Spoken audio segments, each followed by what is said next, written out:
try to apply myself and teach my heart how to sing. Welcome to Night After Night, a podcast about 8 seasons in a row. I'm Lisa Fernandes, and I'm Chris Jayawardena. Hello. we're here to review The Dance Studio, which is a season 3 episode of Laverne and Shirley. It was directed by Ray Duvall Jr. and written by Nicholas Demarco. And it's facts about them, don't you, Chris?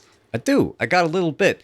Well, okay. In the case of Ray Duvall Jr., it's a case of he was a technical coordinator on the show. He worked a bunch in a lot of sitcoms as a technical coordinator, which, as far as I understand, is kind of like a technical manager on the soundstage for these types of shows. And I don't know if it's exactly like an assistant director position. I don't believe it is, but I'll have to look this up a little further.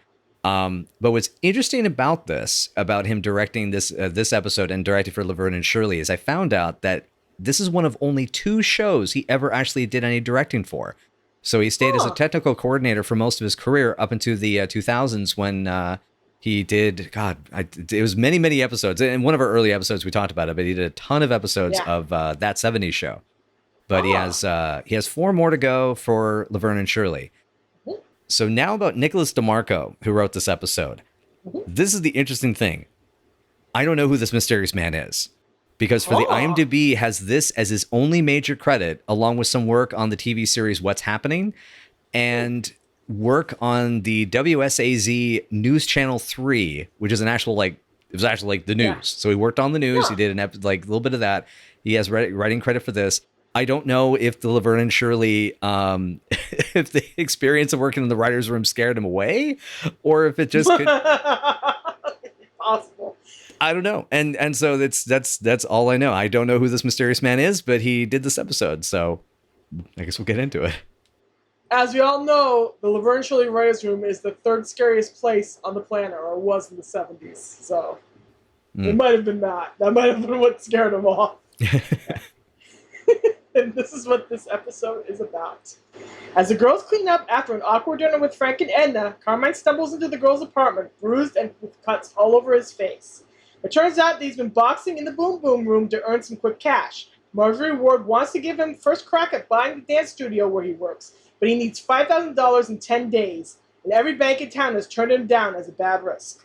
The girls help him concoct a scheme, with Shirley posing as Carmine's wife to impress a loan officer. But her late arrival and Laverne's attempt to help him out by subbing in results in disaster.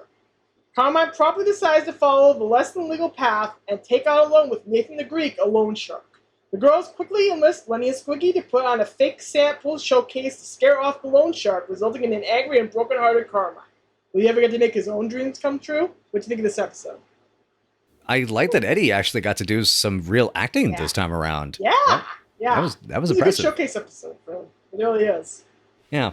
I mean, I will say, because I have to find some way to diss Carmine, I have my note, Carmine got punched, woohoo, that comes up when he comes in. Oh my goodness. But I will say that, I feel sorry for him, that he's, God, I mean, I can't imagine him, this is a guy who was, I think, trying to get out of boxing and wanted to be a dancer. And God, can you imagine going back to getting your face beat to a pulp, to try to get your dream again? It's like, I thought I just got out of this crap. Yeah. It's nice when we have an episode where we kind of give Carmine layers and show that he yearns. He yearns too. He has his own fantasy where he's Gene Kelly, like his idol, where he gets to dance, where he gets to teach people, and where he becomes somebody. His dream is to become somebody. And that is beautifully stated within this episode. That's why. And so this is an enjoyable one. This is a nicely enjoyable one. Yeah, it's very. I was surprised to how full it was too. We've commented that some of these episodes in the past are very either disjointed or that they have these kind of fragmented pieces. And this was a pretty full. I mean, when you consider it's a 3-act structure, you have the first act, which is the loan officer guy. You have the loan shark in Act 2, and then you have the dance number and conclusion in Act 3. And that was impressive. And, for the fact that this is written by someone who has no other credits to his name, no real major credits anyway. Yeah. It's a full experience. You go from the start where he's just trying to make it through and trying to get his money to the girls following it up for him twice, to Frank and Edna Ex Machina, as I put it. It's Frank and Yes. Edna Ex Machina coming to the rescue, which is really sweet, but also it's Frank and Edna Ex Machina. So Yep. it's really it's nice, but it's kind of like an easy plot choice. Right. So, of the 3 segments of the episode, did you feel like you had like a favorite of those kind of 3 set pieces? Definitely the girls trying to scare the loan shark off. I think that was kind of my favorite too. Yeah, and especially because even though it kind of falls into Act 3, I do like the bit when he has his monologue, his speech. I thought that was good. That was good. Yeah. I think I may have a note about that. Let me just quickly. Oh yeah. Oh boy, Carmine is pissed. And I like him just sitting there in the dark. He's he's like an assassin in the night. Yeah. Oh, he mad. Yeah. Yeah. He's just quietly angry. Mm-hmm. He's quietly angry, which is the worst kind of angry because he's righteous for a reason. He has a good reason to be this angry. He has a reason to be that kind of righteous. And yep. Yeah. Go ahead. Go ahead. I was going to comment. I love the line, look, we're not kids anymore, and this, I thought it was a really cool point for the show to bring up that they're really having to make serious decisions about where they want to go in life, and he's, I think what's kind of interesting is that Laverne and Shirley have these dreams, and he not only has a dream, he has a goal, and he's actually trying to go for it. Yes. That was an interesting distinction. I kind of wish that the girls at some point in the show had gotten, because they have those like they kind of move in that direction at times, but they never like find a path to it, and he actually gets that, which is to me, I guess I just feel was unfair. Well, Shirley's dreams are more broadly marry doctor, have suburban life. Laverne says she doesn't have a dream. Her dream is just to find a nice guy. She has no real career ambitions because she's got negative self-worth when it comes to what she can offer somebody. Mm-hmm. But she thinks she is not good when it comes to learning things, when it comes to being educated, when it comes to doing a white-collar kind of job. We're going to actually address that when we get to Laverne and Shirley Go to Night School. Okay. Yeah. Because, it's even kind of exemplified with that, well, answer me this. How do you intend on keeping a husband happy? And then Laverne's facial expression. Well, I heard that works up a heck of an appetite. Gives him a hearty appetite. It gives him a hearty appetite. That's the line. Actually wrote it down. Yeah. Shirley just can't believe her half the time. In that specific instance, she cannot believe her. And that actually becomes a theme by the time we get to the robbery. Where she's just like, smut. You try to solve everything with smut. And Laverne's like, if you tried a little smut, maybe your life would be better. But we'll address that when we get there.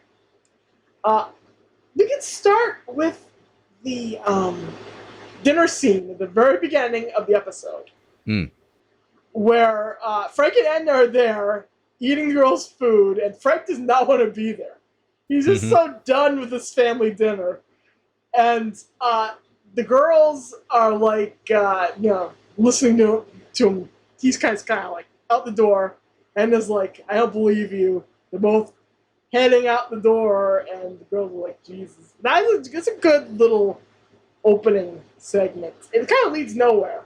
It establishes the relationship, but it's an interesting way to open the show. It's an interesting way to open the show because they only pop up one more time, and that's at the end of the episode to help out Carmine. Yeah. And what's kind of interesting is it also establishes, thinking about it from how does this dramatically work? It also establishes the idea of family because they are welcoming Frank and Edna into their home. They're cooking them dinner, making them a meal. They're even putting. I love the diplomatic fashion of dealing with. It's like don't you want to talk? It's like okay, let's talk. Why aren't you married? Okay, good night, Pop. It's good to see you. Night, Pop.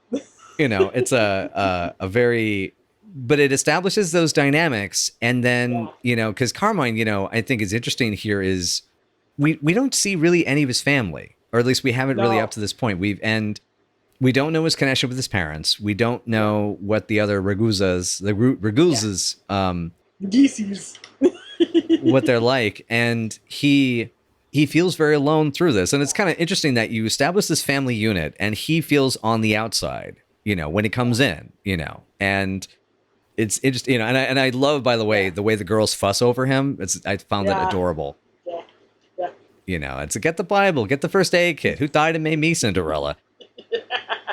Who did this to you? Laverne will beat them senseless. Yeah, I love that.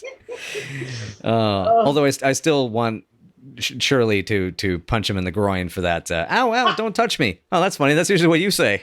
Yeah. I mean, he's flailing too. It's it's an easy target. Yeah, I know. And yet she tries to help him. That's love. That's love for you. Yeah. And then Laverne's little 5,000. Let us pray.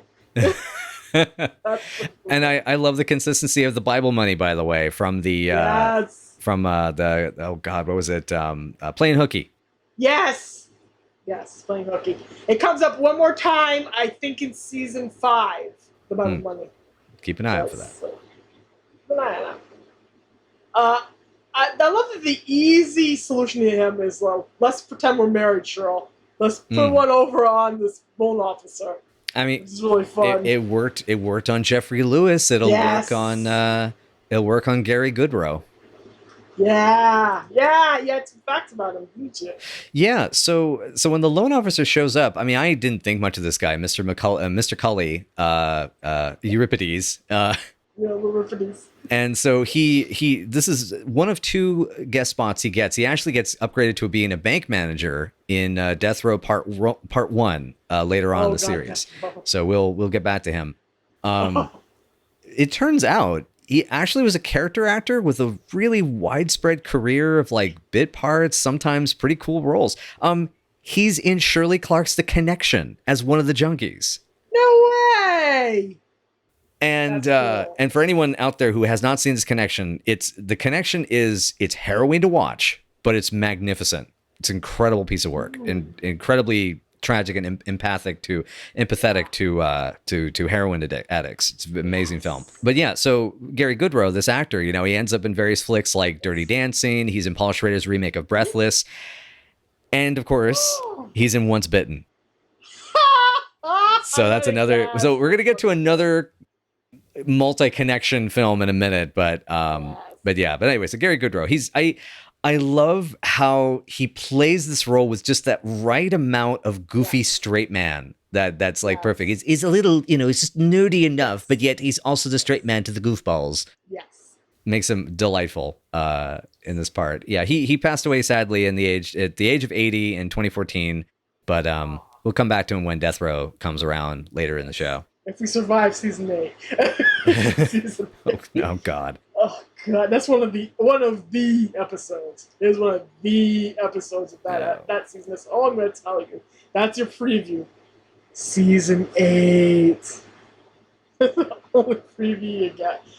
I loved everything about that scene where Laverne comes in as an emergency substitute for Shirley, and she and Carmine trying to make up this backstory about their marriage on the fly, and they just have no consistent backstory at all. Yeah, they look so uncomfortable. They almost have like a brother-sister chemistry in the scene, which it's very weird, but it works. It works. Yeah, which is funny when he later kisses her on the mouth at the end of the episode. I know. Well, it's a circumstances. It's like what are you talking? It's like I can't. No, what is it? It's coming later. I won't spoil, but there's the not allowed. Yes. That's later.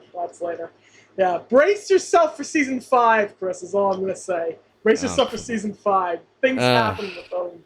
Things happen. Oh, no. Oh, God. Yo to all of our Carmine Laverne folks, I know you're out there. You have some fodder coming. That's all I'm going to tell y'all.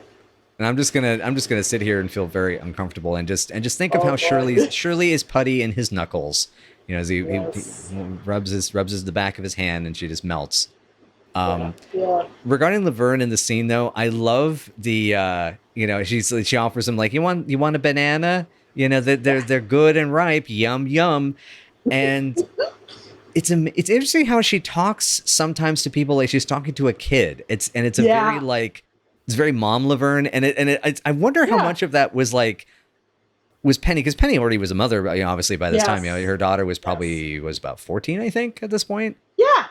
She showed up, as we know, in tag team wrestling. Exactly, and it's one of those, like, I wonder, like, where did that exactly come from? Because it's a very mom thing that for Yeah. a young woman who lost her mother very young, it's just interesting, it's like, I don't know, but it's a weird social tick of how she sometimes will treat people in this fashion. Yeah. That's almost like they're an animal. It's like, you want a Yeah. banana? And she does it mostly to authority figures, which is interesting in and of itself. You know what I mean? That's a good point. Except for policemen whom she happens to be dating at the time. So police guys she's dating. Like Norman. Poor Norman. We already miss you, Norman. Oh, yeah. Yeah. Oh, I have a note about that coming up. Anyway, not in this episode, it's later. But so on the flip side of the kind of cutesy baby talk, I was also surprised that this episode was surprisingly bawdy at times. Huh. Like the double entendres that come out, or the little lines. There's the where's my first note of it? I have an earlier note about it. Oh gosh, I don't know exactly what is mentioned, but I think it's during the bit with the two of them when Carmine's on the couch and Shirley's falling in and all that. Oh yeah, boy, it's whatever Laverne says, but the boy, you just stepped right off the bus into Filthtown, didn't you? Oh yeah, it's the exchange about do you guys want to get some practice in? Oh yeah. And then Shirley thinking he's gonna propose, and then that's for her. We're alone. And it's like, oh, that's good. That's good stuff. And it's the then there's the with Mr. Cully, the bank guy, with the loan guy. I did, it's, and Carmine goes, I didn't tell you about it. The doctor called, and it's and Fernandes says, I hardly know how it happened. And then Mr. Cully looks and goes, oh, come on now. Yeah. Well, Euripides Ragusa. I'll call him Rip. Oh, I love that line. And I love that when the ruse is finally found out, is that Shirley was, of course, Shirley was late because she wanted to get so into character and she wanted to control her story. She had to get a real baby. She had to go get a babysitting gig to get the baby and the pram and everything. Yeah, at least she was making 50 cents an hour. That's something. Yeah. God. And just God, it's like which one? It's like, well, which one do you like better? Yeah. God, I have my note here, and Lisa, you're gonna like this because I think you'll know what I'm referencing. But my God, Carmine, you're about to become Ed O'Brien, and it's going to go very poorly for you, Joan Fontaine, and Ida Lupino. Pretty much. Don't practice bigamy, kids. Don't practice bigamy. Nope. That's what's bad. Yeah. God. I love Laverne going. The only really smutty thing that really pops out at me this episode, because I think by comparison, once we get into season 4 and playing the Roxy, when we really hit Filthtown for the show, it seems almost innocent. Was when she's leaving the room to discuss the loan with Carmine, and she says to the bank manager, "He's my lord and master." Oh yes, yeah. That one. Oh yeah. Oh goodness. That was my. Well, that's filthy. That's filthy for the 70s in prime time. Mm-hmm. Yeah. So so Nathan, then that moves into the whole Nathan the Greek thing. Yes. Yeah, and we have to talk about Garrett Graham. We have to talk about Garrett Graham, who plays Nathan the Greek. Yeah. Before we do, cool. I did want to mention my mother adored the bit. Do they call them lone bunnies? No, lone guppies. Yeah, my mom got a big kick out of that. That's great dialogue. But so Nathan the Greek, so Garrett Graham. So for those that aren't aware, so Garrett Graham is one of the many alums. This is another connection that we keep coming back to. So Once Bitten is one. Another is, of all things, Brian De Palma's Phantom of the Paradise. Yes. This is our third connection to that film now, along with Peter Elbing, a.k.a. Eric, a.k.a. the bum on the bus stop, and a.k.a. the creepy Italian dancer in Call Me a Taxi. Yep. And the other connection was George Uncle Tom's Shoe Store, Memoli. Yes. Yep. And and so that is awesome. And Garrett's fantastic in this. Although I suspect he'd probably be a little more remembered for either Phantom of the Paradise or playing Bud the Chud. Yes. Either or. He's even credited in a recent horror film as Bud T. Chud instead of his real name. Okay, that's hilarious. He's awesome. That's awesome. I did that too. That's great. Oh man. Yeah, he's fabulous. He's Beef in Phantom of the Paradise, for those who haven't seen the film. Which and he's really good in it. I haven't seen it. You haven't seen it? Yeah, Yes. I know. There's a few holes in my Brian De Palma watching. That's one of the most shameful. That probably is the most shameful now that I think about it. Gasp. It is currently playing on FXX, by the way. Okay. FX movies. Okay. So I think my dad DVR'd it already, so I should probably go. Yeah. I should probably go watch that. Yeah, eventually. Yes, you should. It's really good. I watched it recently, so that's why I went, oh my god, it's Beef. That's why I said in the chat when we were watching the episode. That's right. Yeah. Yeah. Back to what you were saying, though. Yeah, he is amazing in this part. He just electrifies the screen. Yes. I love his weird relationship with his fellow goon. Mm-hmm. His little underling who wants to learn how to play the piano. He keeps apparently taking up hobbies and then dropping them.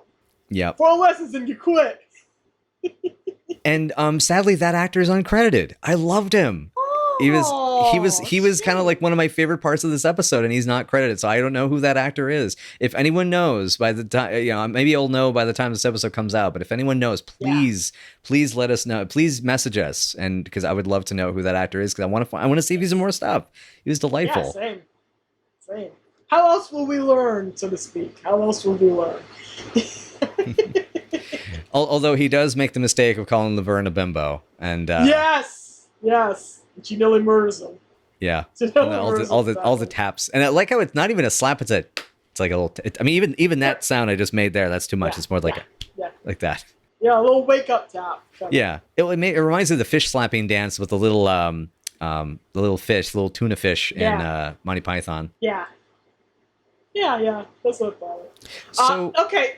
Yeah, go ahead. Sorry. I think we're both moving in the same direction. Yeah. What is the favor that Lenny and Squiggy owe? I was gonna ask you, what the heck kind of favor requires grass skirts and hula dancers? Mm-hmm. What kind of favor requires that? The boys' utter shame as they come into the scene is great because they're standing there in grass skirts with flowers and ladies all over them. I have no idea what kind of favor they owe the girls, but boy, that must have been quite a favor, is all I can think. I mean, they even got the coconut bras. Yes! Squiggy's coconut bra is hilarious. Like, oh, God. And Lenny's wearing his pork pie hat. He's got flowers all over his pork pie hat. Mm-hmm. I wonder if I would look good in a coconut bra. Possibly. Possibly. Yeah. Anyway, I have in all caps, oh my God, the show they put on. Yes. The hula. Babies. And you commented this was a particular number that had a significant behind the scenes story, if I recall. Yeah. While rehearsing this episode, according to what came out when the cast reunited for It's Your Life, Penny Marshall on the Rosie O'Donnell show, it was a tough rehearsals. They kept kicking each other and bruising each other. I think this is also the episode of Michael McKean accidentally kicked Penny Marshall in the face while they were dancing, and she cut her forehead. Ooh. And he was like horrified that happened, and she was like, "It's okay." But that was the only major injury that occurred during this particular number. But yeah, this was tough on everyone because it was A, physically demanding, and B, they kept tripping over each other. Sometimes you're the face, sometimes you're the shoe. Yeah, sometimes you're the windshield, sometimes you're the bug. Mm-hmm. Indeed. Also notable in this particular number and in this particular scene is that whoever did the body makeup did not bother to match Michael's arms and face to his legs. I saw that. They are milk white. They are milk white, and the rest of them is peachy pink tan. Mm-hmm. Every time I see that, I laugh. Yep. Oh God, that's so cute. It's so cute.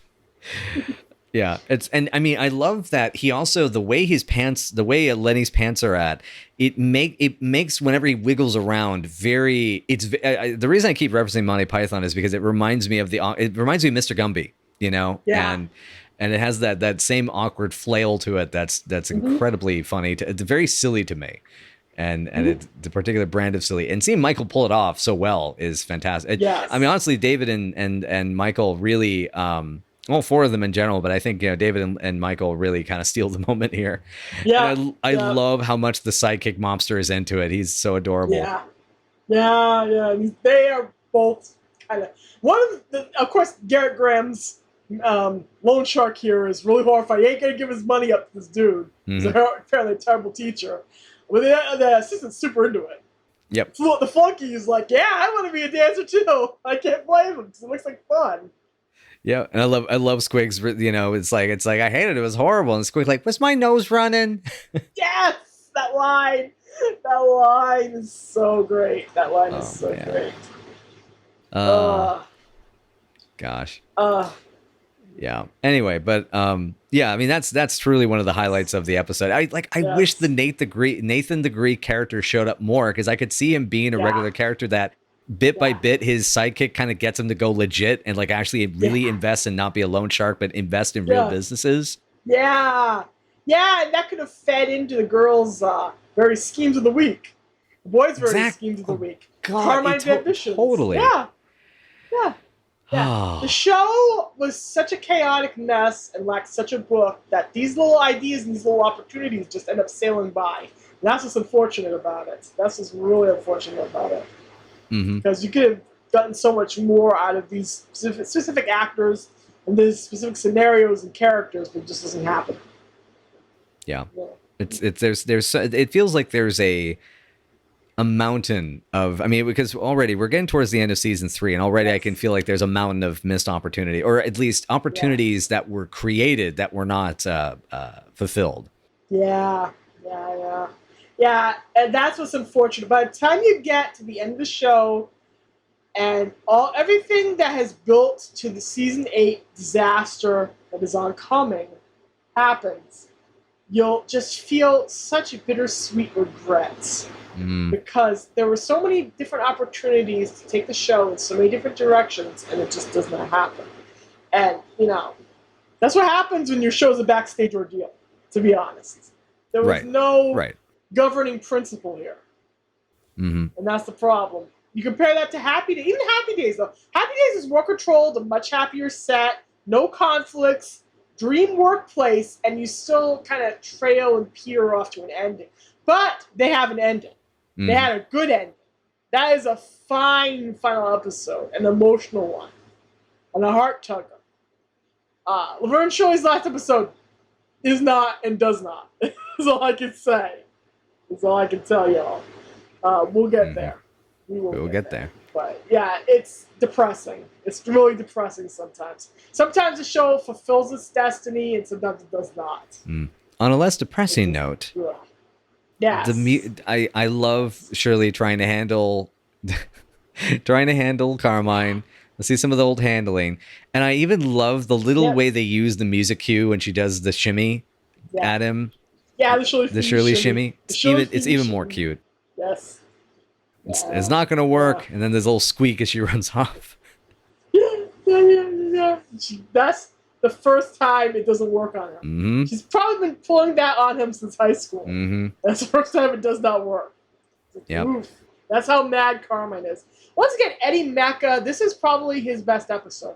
He gets some really good stuff in season 6. He gets to play out a couple good things in season 7. Season 8, when the show is mostly about him, less so because they kind of revert him into a dick, unfortunately. Bummer.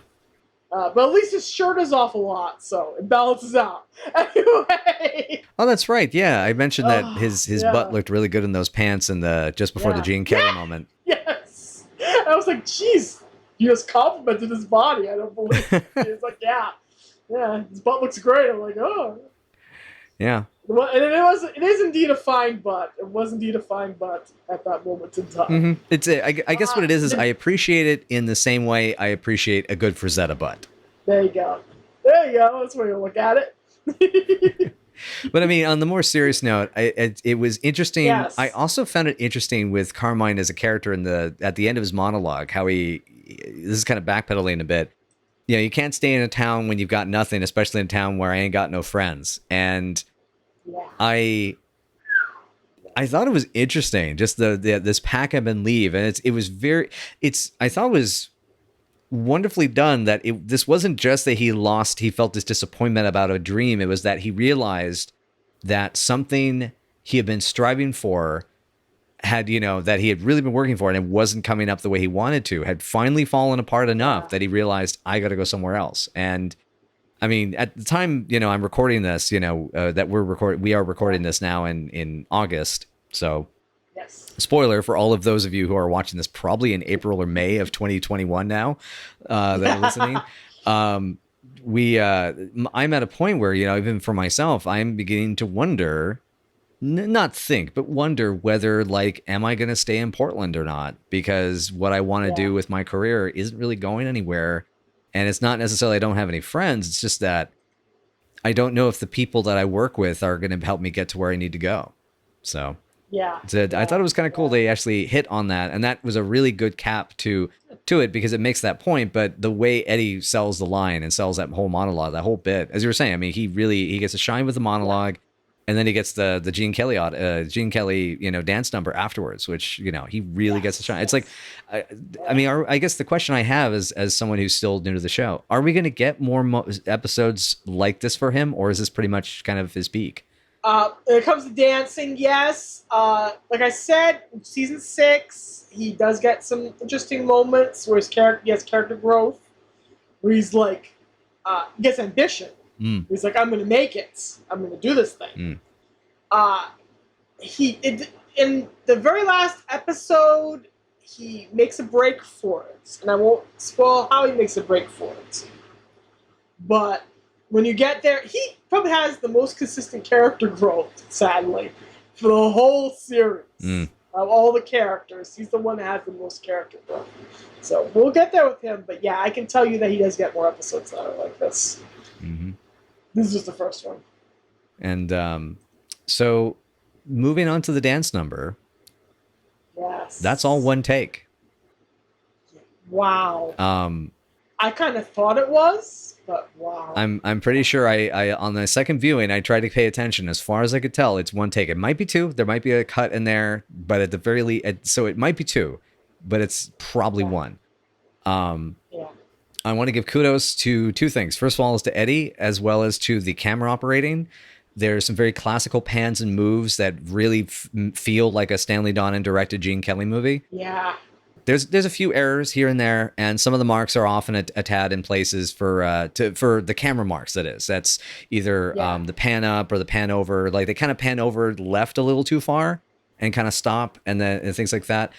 But to be honest, I wouldn't expect the show, even at this point when they were doing so well, to actually go ahead and to do something on this kind of scale. Like they really tried to make this work, which is really cool. And I wonder how much fun, the crew had getting to actually because, you're doing this all the time. So you're practicing, and this is where you get to show that off.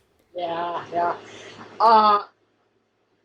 You have to notice the artistry. Eddie choreographed all of his own stuff. Mm-hmm. From what I remember, he actually started out that way in theater. He went back to the theater after Laverne and Shirley. He proceeded to continue doing choreography. This is very much all him, plus excellent direction, excellent lighting, excellent blocking, and definitely excellent work when it comes to editing everything beautifully together. For a sitcom, this is elegant. Mm-hmm. It's really beautiful. It's really wonderful. And it's basically his paying to Gene Kelly, who is his idol in real life. That is Eddie's actual idol as a dancer. And it's a nice tribute to Gene Kelly's style and a nice tribute to movies of that era. And it's just a wonderful showcase for what he can do. So, yes. And then the crowd goes wild. Yay! Yeah. And then it comes into the Deus, the Frank and Edna Ex Machina.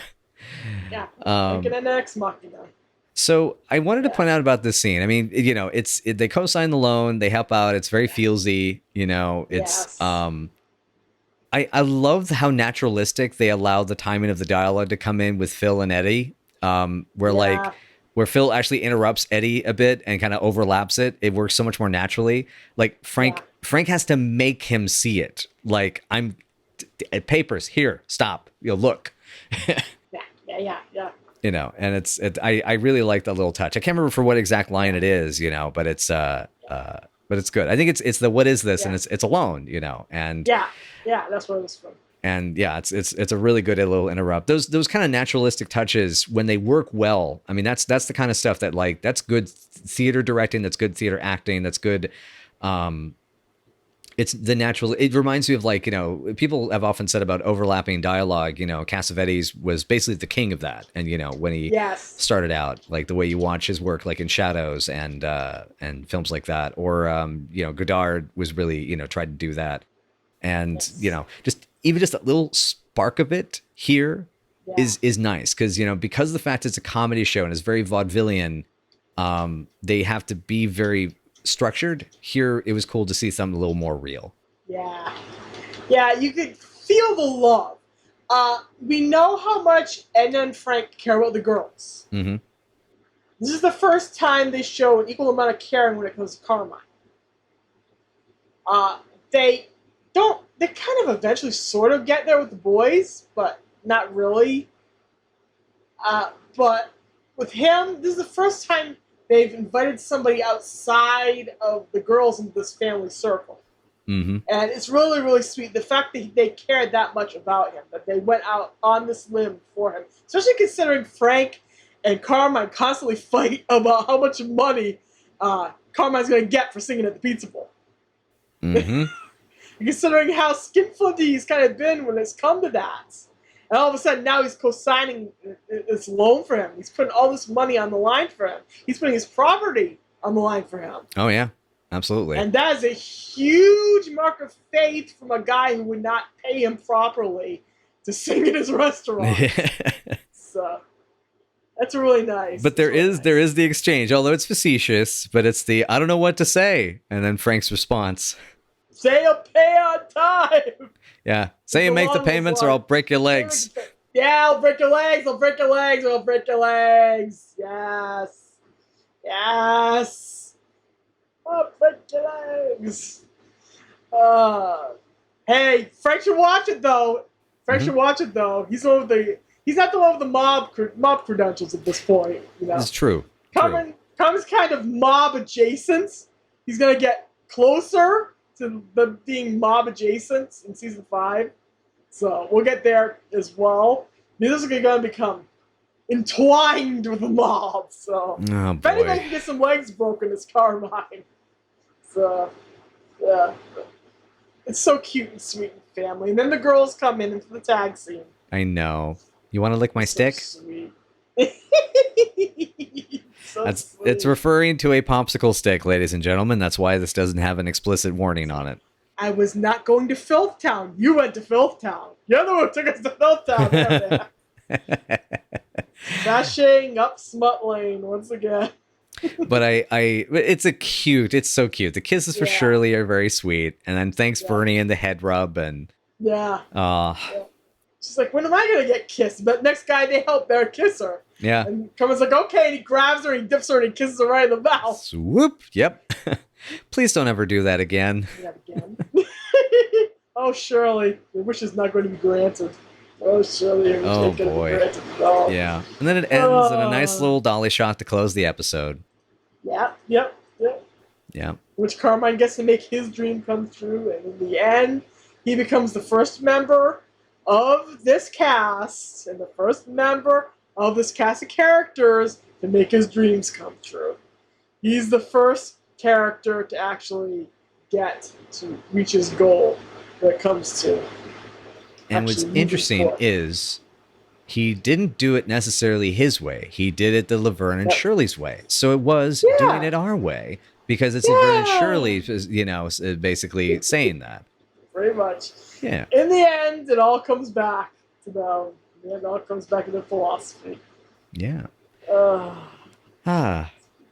So it's ranking time. Yeah, it's ranking time. Man, going back through this and I mean, I did enjoy this actually quite a bit more than I expected, especially on the second time viewing it to finish my notes. Yeah. Oh God, I want to say like a 7.5, maybe an 8 for Nate the Greek, maybe, but like 7.5 probably for sure. Yeah. This is around a 7.9 for me, really. Nice. It's funny. Nathan the Greek is a great one-shot character, so is his sidekick. Mm-hmm. The bits of the boys are funny. The way they use each allotment of characters in this plot is fabulous. The way Frank and Edna work into the plot, the way the boys are kind of sprinkled in, the way it's all about Carmine, but it's also about the girls trying like heck to help him. Mm-hmm. It's about Shirley and Carmine's relationship. And in the end, Eddie Mekka pulls it all together. This is the first time his acting is central to the plot of an episode. It's the first time we pull focus on Carmine to find out who he is as a guy. Mm-hmm. And it's nice to get that kind of insight into him. And the dance sequence is beautifully done, beautifully directed, beautifully choreographed. There isn't anything I dislike about this episode. It's not top tier for me because it doesn't just like make me go, ooh, must see seminal episode. Mm-hmm. But it's definitely a tier below seminal episode. Right. Status for me. Yeah, exactly. It's right at the cusp there. Right at the cusp.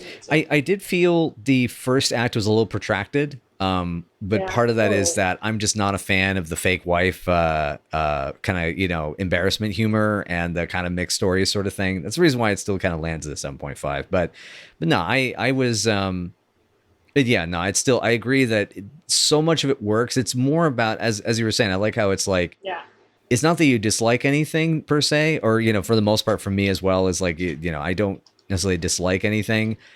It doesn't have those extra little bits, but I don't think a story like this would have been able to do that unless it would have done something very drastic in the character development. And here it was more about learning rather than changing. And that I think, because I think what was kind of cute is, and it's kind of special, is that Frank and Edna co-signing the loan for him. If he had approached them on the first sign of, of this being a possibility, they probably would have done that right from go. They wouldn't have needed it. You can see how much they care for him, that they would have done this immediately. They didn't hesitate. So exactly. So it means that you're learning about these characters. You're not seeing them change. And that's often what makes it great, as you say, as a seminal special episode, a very special Laverne and Shirley is because some great change gets to take place. Yeah. It's excellent. It is an excellent episode. It is. It's up there. I'm gonna have a lot of fun making animated gifs. God, whatever. For this, whatever. I say GIFs. That's the way that the guy who invented the format said it was supposed to be said. I don't care what any freaking English professor tells me. Potato or potato. Potato or potato. Oh goodness. Anywho, but yeah, it was a darn good episode. Yes, it was. Darn fulfilling. Awesome. All right. So thanks again, everybody, for joining us for this week's Night After Night, and we hope that you had a good time. And if you would like to know more, then please find us on Twitter at Night After Night PC or Night After Night Pod on Facebook, Tumblr, WordPress, Patreon. I don't know. We're probably gonna be on. I don't know if in the far flung future, maybe we'll get one of those it'll be it comes as a fluid. And you can and you can make them in little gel caps, and you can take it with your vitamins. You take Night After Night with social media as vitamins. I was going to make a Game Grumps joke, but it's inappropriate. Yes, it is a very inappropriate Game Grumps joke. I was realizing I was moving in that direction, and then I had to backpedal. I had to backpedal that, and I don't know. I'm sorry, folks. I watched a sci-fi movie last night, so that's on my brain. Anyway, so weirdness aside, and back to the normalcy that is a 1970s sitcom. Lisa, my dear, my love, what is next? And then Frank break up, or they make up, or do they do both? Breaking up and making up, and then Frank. That's the next episode. Oh boy, this one's gonna sting, isn't it? Possibly. Oh boy, it's one of the only episodes that Phil Foster wrote. So Oh, well, that's a plus. Awesome. Well, okay. I guess we'll see what happens when Phil decides it's like, I'm tired of working at the pizza ball. I'm gonna go get this typewriter. I'm gonna write an episode. So we'll find out what I'm gonna happens. do dialogue! Great dialogue about how my daughter needs to have grandchildren! All right. Well, we'll hope you will join us next time, folks. And thanks again for listening. Bye-bye, y'all. I'm by